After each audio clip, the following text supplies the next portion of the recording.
হাত তুলে বলো 100 বছর কে বাঁচবে? 100 বছর বাঁচবে কে? হাত তোলো। 100 বছর বাঁচবেন তো? আপনার থেকে ছোট কিন্তু আমি খোঁজ নেব। 100 বছরের আগে যদি গিয়েছেন তখন ব্যবস্থা হবে। এই যে 100 বছর বাঁচা আমাদের মানে কলিযুগের হিসেব অনুযায়ী মোটামুটি একটা ফিক্স ছিল, কিন্তু হ্যাঁ 100 বছর কলিযুগ, কিন্তু এই মুখ পোড়া করোনা এসে সব সর্বনাশ করেছে। করোনা এসে আমাদের ফুসফুসি ডাউন করে দিয়েছে, ফুসফুসিতে একেবারে সব সর্বনাশ হয়ে গেছে, আর আয়ু ওই রকম নেই। যাই হোক, মজার কথা যাই হোক, কিন্তু এটা শাস্ত্রে লেখা আছে যে গিরি গোবর্ধন যেদিন মিশে যাবে, তিল তিল ক্ষয় ক্ষয় হতে হতে সেদিন আমাদের কিন্তু পৃথিবীর শেষ। সেই অভিশাপ মাথায় নিয়ে গিরি গোবর্ধন দাঁড়িয়ে রয়েছে। তাই বাবা, গিরি গোবর্ধন কোনো সাধারণ পাহাড়ে নয়, গিরি গোবর্ধন এসছে গোলক থেকে, তবে বৃন্দাবনে এই গিরি গোবর্ধনের পুজো করতে হবে। যত গোপগণ গিরির পূজন, যত গোপগণ গিরির পূজন, এই মর অভিমত, এই মর অভিমত। কহে কৃষ্ণ দাসে বাড়ায় উল্লাসে সুবাস বচন রীত, কহে কৃষ্ণ দাস বাড়ায় উল্লাস শিবাস বচন রীত। এই তাহলে পুজো শুরু করে দাও। চলো চলো খাওয়া শুরু করি। এই তাহলে গোপাল যখন বলেছে, গোপালের যুক্তি কিন্তু ঠিক বাবা। হ্যাঁ, ইন্দ্রকে দেখা যায় না, তাহলে গোবর্ধনকে পুজো করা হোক। আজকের থেকে বৃন্দাবনে নতুন হ্যাঁ গোবর্ধনের পুজো হবে। এই সব পুজোর তরজোর করো। ও মাইরা যাও, পাশের দোকান থেকে ফল নিয়ে এসে যাও। হাঁ করে দেখছো কি? যাও। হ্যাঁ ফল দোকান বন্ধ হয়ে গেছে। লিচু নিয়ে এসো, লিচু, আম, কলা ফলা কি আছে সব নিয়ে এসো। দেখো, পুজোর সামগ্রী তো লাগবে, তাই পুজো করতে বসেছে। হ্যাঁ, কত শত ব্রাহ্মণ এসছে বাবা। যারা ব্রাহ্মণ এসছে না, তাদের সহস্র স্বর্ণ মুদ্রা দিয়ে তাদেরকে সম্মান করবে। অতিথি সৎকার তুমি যদি না জানো, তোমার সংসারের কল্যাণ জীবনে হবে না। অতিথি সৎকার মনে করো তুমি কাউকে নিমন্ত্রণ করে নিয়ে এসছো, কাউকে আমন্ত্রণ করে তুমি তোমার বাড়িতে, সে তো নিজে থেকে আসতে চাইনি, তুমি নিয়ে এসছো। তাহলে তুমি যখন আমন্ত্রণ করেছো, তাহলে তোমার খেয়াল থাকা উচিত যে তার ঠিকঠাক সেবা হচ্ছে কিনা। তুমি যদি অতিথির সেবা সৎভাবে ঠিকভাবে না করো, তাহলে তুমি যত বড়ই হও না কেন, ডাউন তোমার হতেই হবে। সংসারের উন্নতির জন্য 4 জনের আশীর্বাদ প্রয়োজন, জেনে রাখো। সংসারের উন্নতির জন্য 4 জনের আশীর্বাদ প্রয়োজন। শাস্ত্রে লেখা, কে কে? আচার্য দেবো ভব, অতিথি দেবো ভব, মাতৃদেবো ভব, পিতৃদেবো ভব। বাবা মা প্রথম, একদম প্রথমে বাবা মা। বাবা মাকে তুমি খেয়াল রাখতে পারো না, বাবা মার চরণে সম্মান জানাতে পারো না, তুমি এমএলএ হবে, ডাক্তার হবে, বদ্যি হবে, প্রফেসর হবে, মাস্টার হবে, সব হবে, মানুষ হতে পারবে না কখনো, মানুষ হতে পারবে না। তাই বাবা মার চরণে আগে ভক্তি, একদম 2জন হয়ে গেল বাবা মা। 3 নম্বর হচ্ছে আচার্য, মানে যিনি আমাকে শিখিয়েছেন, যিনি আমার গুরু, তার চরণে যেন কোনো রকম কোনো আতিথেয়তায় ত্রুটি না হয়। আর 4 নম্বর হচ্ছে অতিথি, যিনি তোমার বাড়িতে তুমি আমন্ত্রণ করে তাকে নিয়ে এসছো, তুমি আমন্ত্রণ করছো, আবার তুমি অপমান করছো, কত বড় সর্বনাশ করছো তুমি জানো কি? সেই লোকনাথের গল্প শুনেছেন তো? কুকুর এসেছিল, হ্যাঁ, সেই কাঠ দিয়ে, চেড়া কাঠ দিয়ে, মানে জ্বালানো কাঠ দিয়ে মেরেছিল না। আর সে ভক্ত গিয়ে দেখছে লোকনাথ বাবার পিঠে সেই কালো দাগ, মানে জ্বলে গেছে। বাবা, তোমার পিঠে দাগ লাগলো কি করে? বলে, কেন? আমি তো তোর বাড়িতে গেলাম, তুমি তাড়িয়ে দিলি যে। তুমি কখন গেলে? বলে, কেন? ওই যে পাতের পাশে কুকুরটা খাচ্ছে, আমি তো ওই রূপেই গেছি। ভগবান প্রত্যেকটি জীবের হৃদয়ের মধ্যে রয়েছে। বাড়িতে একটা কুকুর এলো, তাকেও যেন এরকম তাড়িয়ে না দেওয়া হয়। আর মানুষ তোমার বাড়িতে এসছে কত আশা নিয়ে, তুমি তাকে অপমান করে তাড়িয়ে দিচ্ছ, তার সেবার মধ্যে ত্রুটি রাখছো। তাই বাবা, বিপ্রেরে দক্ষিণা দেবে হে লক্ষণা, বিপ্রেরে দক্ষিণা দেবে হে লক্ষণা, বিপ্রেরে দক্ষিণা দেবে হে লক্ষণা, বিপ্রেরে দক্ষিণা দেবে হে লক্ষণা। এই মোর অভিমত, এই মোর অভিমত। কহে কৃষ্ণদাসে বাড়াইয়ে উল্লাস শিবাস বচন রীত, কহে কৃষ্ণদাস বাড়াই উল্লাস শিবাস বচন রীত। কত শত লোক আসি করিছে রন্ধন, কত শত লোক আসি করিছে রন্ধন, দধি দুগ্ধ সরোবরে করিলা ভ্রমণ, দধি দুগ্ধ সরোবর করিলা। ও মায়েরা, দই এত এত জোগাড় হয়েছে, দইয়ের আর ভাঁড়ে ভাঁড়ে জায়গা নেই, দইয়ের পাহাড় হয়ে গেছে, দুধের সরোবর হয়ে গেছে, রুটির তাল গাছ হয়ে গেছে, ভাতের পাহাড় হয়ে গেছে। তাই অন্ন কূট, হ্যাঁ সে কি অন্ন কূট? কূট মানে কি বাবা? কূট মানে হচ্ছে চূড়া, মানে এত ভাত রান্না হয়েছে যে ভাত আর মনে হচ্ছে না, ভাতের পাহাড় মনে হচ্ছে। তাই অন্নকূট, অন্নকূট উৎসব। অন্নকূট উৎসব ওইখান থেকে শুরু হয়েছে। এখানে অন্নকূট উৎসব হয় আশেপাশে কোথাও? অন্নকূট উৎসব কোত্থেকে তৈরি? এইখান থেকেই তৈরি। এত তরকারি রান্না হয়েছে। ও মায়েরা, রুটি এত ভাজা হয়েছে, রুটি তাক তাক করে সাজাতে সাজাতে তাল গাছের সমান হয়ে গেছে। হ্যাঁ, দধি দুগ্ধ সরোবর করিল খনন, দধি দুগ্ধ সরোবর করিল খনন, ব্যঞ্জনের কত স্তূপ অন্নকূট করি, ব্যঞ্জনের কত স্তূপ অন্নকূট করি, তারা নিবেদন কইল সবে বলিয়া শ্রীহরি। নিবেদন করিল সবে বলিয়া শ্রীহরি। এবার ব্রাহ্মণটা ছুটে এসে বলছে, ও গোপাল, আরে ইন্দ্রের নামে সব মন্ত্রতন্ত্র পেতে ছিল, কিন্তু গিরি গোবর্ধনের নামে তো কোনো মন্ত্র নেই, তাহলে কোন মন্ত্র বলে আমরা গিরি গোবর্ধনকে পুজো করব? আরে কেন? মন্ত্র তো সোজা, যা বলবেন সবার শেষে গিরি গোবর্ধনায় নমঃ যোগ করে দেবেন। বলি আবার কি বলে? হ্যাঁ এইটাই বলবেন, যা বলবেন গিরি গোবর্ধনায় নয়। তাহলে ঠিক আছে, তাহলে গন্ধ পুষ্প ধূপ দীপ সাজায়ে আনিল, গন্ধ পুষ্প ধূপ দীপ সাজায়ে আনিল, গন্ধ পুষ্প ধূপ দীপ সাজায়ে আনিল, গন্ধ পুষ্প ধূপ দীপ সাজায়ে আনিল, শুদ্ধ মন্ত্রে ব্রাহ্মণে গণ পূজা করি দিল। হরি বল হরি বল। ব্রাহ্মণগণ পূজা করে দিল, শুদ্ধ মন্ত্রে ব্রাহ্মণে গণ। পূজা করে দিল, শুদ্ধ মন্ত্রে ব্রাহ্মণগণ পূজা করে দিল। তাহলে পূজায় বসো, সবাই হাত জোড় করে বসো, এই হাত জোড় করো সবাই, পূজায় বসো। মায়েরা উলুধ্বনি দেবে, ও নমো বিষ্ণু নমো বিষ্ণু নমো বিষ্ণু। ওম অপবিত্র পবিত্র বা সর্বাবস্থান গতোপি বা যস্মনি পুণ্ডরিকাক্ষং সবজ্জভ্যন্তর শুচি, নমো শুচি নমো শুচি নমো শুচি। এতে পুষ্পে গিরিগোবর্ধনায় নমঃ, এতে গন্ধে গিরিগোবর্ধনায় নমঃ, এষো ধূপ গিরিগোবর্ধনায় নমঃ, এষো দীপ গিরিগোবর্ধনায় নমঃ, এতদ সম্প্রদানায় অধিপতে শ্রী বিষ্ণবে নমো নমঃ। যেই ব্রাহ্মণরা বলে দিয়েছে তৎ সম্প্রদানায় অধিপতে শ্রী বিষ্ণবে নমঃ, ব্যাস ব্যাস, সঙ্গে সঙ্গে কৃষ্ণ যোগ মায়াকে স্মরণ করলেন। মা, মায়া দিয়ে ভরিয়ে দাও বৃন্দাবন, আজ আমার ভক্তের শ্রেষ্ঠত্ব প্রমাণ করব বৃন্দাবনে, তাই ত্রুটি যেন না থাকে, তুমি মায়া দিয়ে ভরাও। সঙ্গে সঙ্গে কৃষ্ণ যোগ মায়াকে স্মরণ করছে, শক্তিকে স্মরণ করছে। শক্তিমান তো তখনই হবে যখন শক্তি আসবে। মা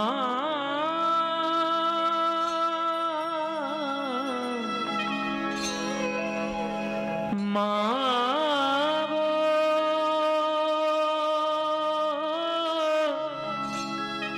মা গো, মা গো।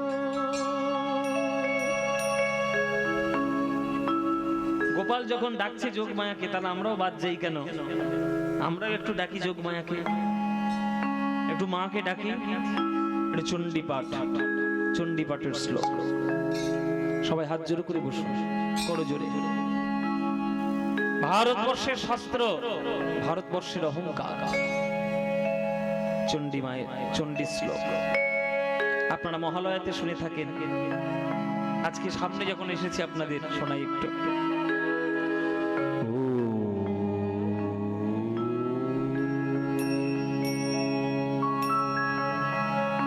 উলুধ্বনি দেবেন মায়েরা। ত্বং স্বাহা ত্বং স্বধা ত্বং হি বষটকার স্বরাতিমেকা সুধাতমক্ষরে নেত্রে ত্রিধামাত্রাত্মিকা স্থিতা अर्धमात्रा स्थिता नित्या ज्ञानोच्चर्या विशेषतः त्वयैव धार्यते सर्वं त्वयि तत्श्रीयते जगत् त्वयि तत्पाल्यते देवी त्वमत्सन्ते च सर्वदा विसृष्ट सृष्टिरूपा त्वं स्थितिरूपा च पालने तथा संहृत्य रूपान्ते जगतस्य जगन्मये महाविद्या महामाया महामेधा महाश्रुतिः महामोहा च भवति महादेवी महाशूरि प्रकृते स्वं हि गुणस्य सर्वत्र विभाविनी कालरात्रि महारात्रि मुहूर्तश्च दारुणा त्वं ह्रीं त्वमीश्वरी त्वं ह्रीं त्वं बुद्धिर्वदलक्षणा लज्जा मुष्टिर्धातुष्टि त्वं शान्ति कान्तिरेव च खड्गिणी शूलिनी घोरा गदिनी चक्रणी तथा शङ्खिनी चापिनी बाण भूषणी परिखायुधा सौमा सौम्य तराशैष सौम्यभ्यस्पति सुन्दरी परात्मन परमा त्वादप परमेश्वरी ओम सर्वमाङ्गलमाङ्गल्ये शिव सर्वार्थ साधिके शरण्ये त्र्यम्बके गौरी नारायण नमस्तुते सृष्टि स्थिति विनाशानं शक्तिभूते सनातने गुणाश्रये गुणमये नारायणे नमस्तुते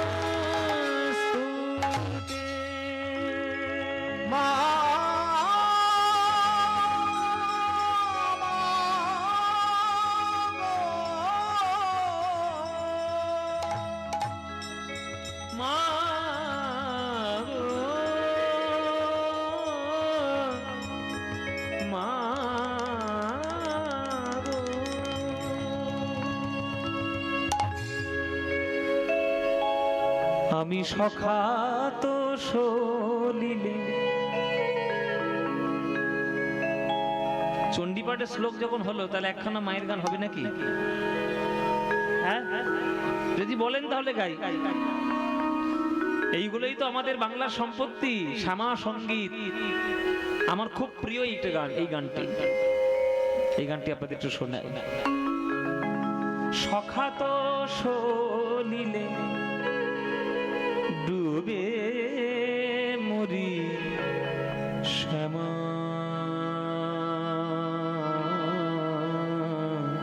মাগো দোষ কারো নয় গো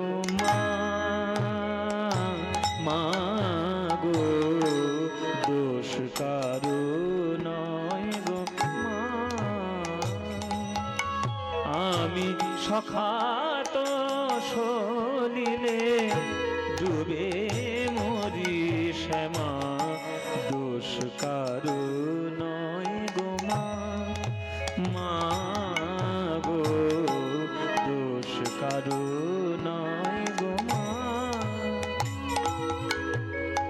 আমার ধর্ম হলো কোদণ্ড স্বরূপ পুণ্য ক্ষেত্র মাঝে কাটিলাম কূপ ধর্ম হল কোদণ্ড স্বরূপ পুণ্য ক্ষেত্র মাঝে কাটিলাম কূপ সে কূপে বেড়িল আর রূপ জল সে কূপে বেড়িল কাল রূপ জল কালো মনোরমা মা দোষ কারো নয় গো মা। আপনাদের এখানে কালী পুজো হয়? হ্যাঁ, কালী পুজো হয় তো? বাংলায় সব থেকে কালী পুজো কেন বলো দেখি? বলো কেন আমাদের বাংলায় কালী পুজো সব থেকে বেশি কেন? শক্তির আরাধনা বাংলাতে সব থেকে বেশি হয়, কেন হয় জানো না? 51 সতীপীঠের নাম শুনেছো? সেই 51 সতীপীঠের মধ্যে সব থেকে বেশি সংখ্যক শক্তিপীঠ বাংলাতে আছে। সব থেকে বেশি সংখ্যক সতীপীঠ বাংলায়। বীরভূমে 3খানা, বর্ধমানে 1খানা, কলকাতায় 1খানা। 5খানা রয়েছে। আমাদের বাংলার মধ্যে সব থেকে বেশি সতীপীঠ। ওই জন্যে প্রাচীন কাল থেকে বাংলায় তন্ত্র সাধনা এবং শক্তির আরাধনা বহু কাল ধরে হয়ে আসছে। আর কালী পুজো যখন হয় তখন এই সব গানগুলো শোনা যায়, যদিও এখনকার দিনে শোনা যায় না। এখনকার দিনে কালী পুজো হলেই সকাল থেকে শুধু শুরু হবে ঘু ঘু ঘু ঘু ঘু, DJ DJ DJ DJ DJ. আমি জানি না যে ডিজে বাজিয়ে মাকে কি ধরনের শান্তি দেওয়া যায়। এত মায়ের কানের ধারে ডিজে বাজিয়েছে, মা কালীর পর্যন্ত হার্ট অ্যাটাক হয়েছে। এবার মা কালীরও বাইপাস সার্জারি করতে হবে। আর তোমাদের অত্যাচারী আর কি। মানে আমরা এখনকার দিনে আপডেটেড নিজেদেরকে মনে করি তখন যখন নিচে নামতে পারবো। তখন না আছে সংস্কার, না আছে মন্ত্রতন্ত্রের অনুভূতি, কিচ্ছু নাই। শুধু সারাদিন ধরে মার কানের ধারে ঢুপ ঢুপ ঢুপ ঢুপ ঢুপ ঢুপ। এই অভদ্র আচরণ দিয়ে কখনো মায়ের পুজো হয় না, একটু ভেবে দেখবেন। কথাগুলো বললে তো আবার অনেকে সমালোচনা করে, এইসব ইউটিউবে কথাগুলো যায়। হ্যাঁ, আর এইসব কতগুলো ক্যামেরা ধরেছে দেখেছো, মুখের সামনে ক্যামেরা ধরেছে। এটা সব নানান ধরনের লিখে সব ইউটিউবে সব ছাড়বে। পদ্মপলাশ বললেন মা কালী সম্বন্ধে এই কথা, না এবার দেখতে শুরু করলো।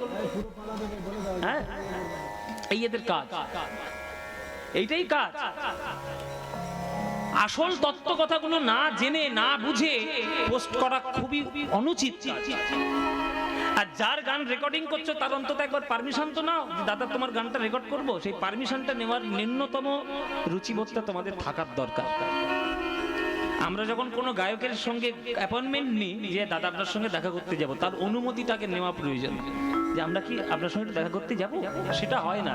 এখনকার দিনে কিছু তো বলার নেই, সব গণতন্ত্রের যুগ, যা ইচ্ছা তাই করে বেড়াবো। এই কালী পুজোর দিনেও আমরা যা ইচ্ছা তাই করে বেড়াচ্ছি। এটাই আমাদের দোষ যে আমরা পান্নালাল ভট্টাচার্য শ্যামা সঙ্গীত গায়কের মধ্যে সর্বশ্রেষ্ঠ গায়ক চিরকাল ছিলেন আর চিরকাল তিনি থাকবেন। আর তার গানগুলোকে বাদ দিয়ে দিয়ে কেন যে সকাল থেকে ঘুপ ঘুপ চালায় আমি বুঝি না। এই হচ্ছে সেই গান যে গানগুলো শুনলে মায়ের প্রতি ভক্তির উদয় হয়। আমার কি হবে তারিণী ত্রিগুণ ধারিণী, দ্বিগুণ করেছে সগুণে, কিসে এবারি নিবারি ভেবে দাশরথীর অনিবার বাড়ি নয়নে। আমার ছিল বাড়ি কক্ষে, ক্রমে এলো বক্ষে। আস্তে কথাগুলো শুনুন। ছিল বাড়ি কক্ষে, কক্ষে মানে কি বলুন দেখি, কক্ষে মানে কি? কক্ষে মানে ঘরে নয়, এখানে কক্ষে মানে কোমরে। আপনারা বলেন না কাঁখে করে জল আনতে যায় কলসি নিয়ে, কলসি কাঁখে করে নিয়ে আসে কাঁখ। এই কাঁখ শব্দটি কক্ষ থেকে এসেছে। কক্ষ মানে কোমর। ছিল বাড়ি কক্ষে মানে জলটা এতক্ষণ কোমর পর্যন্ত ছিল, এবার ক্রমে এলো বক্ষে, এবার বুক পর্যন্ত উঠেছে। কি সাহিত্য! ছিল বাড়ি কক্ষে, ক্রমে এলো বক্ষে, এবার জীবনে জীবনে মা কেমনে হয় রক্ষে। জলের আরেক নাম কি বাবা? জলের আরেক নাম জীবন। সেই জীবন রূপী বাড়ি আমার বুক পর্যন্ত উঠে গিয়ে এমন ত্রাস আমাকে ধরাচ্ছে যে ওই জলরূপী জীবনের মধ্যে আমার দেহের জীবনটি কি করে রক্ষা করব সেটাই আমি ভেবে পাচ্ছি না। ছিল বাড়ি কক্ষে, ক্রমে এলো বক্ষে, জীবনে জীবনে মা কেমনে হয় রক্ষে। আছি তোর অপেক্ষে যে মা মুক্তি ভিক্ষে, আছি তোর অপেক্ষে। সব দেখুন ক্ষয়মর্দনের সক্ষীয়। ছিল বাড়ি কক্ষে, ক্রমে এলো বক্ষে, জীবনে জীবন মা কেমনে হয় রক্ষে, আছি তোর অপেক্ষে। বুঝতে পারছেন? সব কটাই ক্ষয়মর্দনের সক্ষীয়। আছি তোর অপেক্ষে দে মা মুক্তি ভিক্ষে, কটা খেতে করে পা মা মা মা।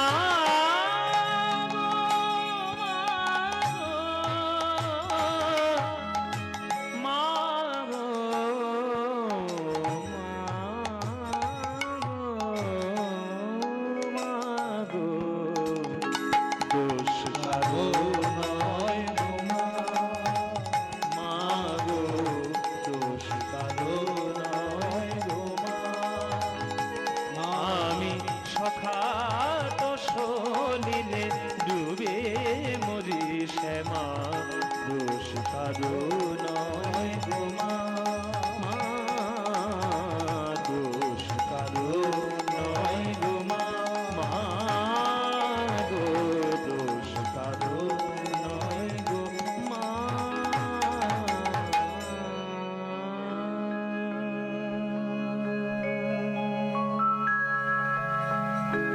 গোপাল ডেকেছে যোগমায়াকে। যোগমায়া এসে বলছেন, বলো বাবা কি করতে হবে গোপাল? গোপাল বলছে, মা আজকের গিরি গোবর্ধনের শ্রেষ্ঠত্ব প্রমাণ করব, ইন্দ্রের অহংকারকে পতন করব, তাই মা মায়া দিয়ে ভরিয়ে দাও সুধাম বৃন্দাবন, আমি আজকের লীলা প্রকাশ করব। আজ কি আনন্দ রে গোবর্ধন পূজায়, উলুধ্বনি মায়েরা। আজ কি আনন্দ রে গোবর্ধন পূজা, আজ কি আনন্দ রে গোবর্ধন পূজায়, আজ কি আনন্দ রে গোবর্ধন পূজা, আজ কি আনন্দ রে, আজ কি আনন্দ রে গোবর্ধন পূজায়, গোবর্ধন পূজায়, আজ কি আনন্দ রে। আজ কি আনন্দ রে গোবর্ধন পূজা, আজ যোগ মায়া সরি হরি মায়া প্রকাশিল রে গোবর্ধন পূজায়, আর এক কৃষ্ণ দুই রূপ ধারণ করিল, দেখো ধারণ করিল রে, দেখো ধারণ তুই রূপ ধারণ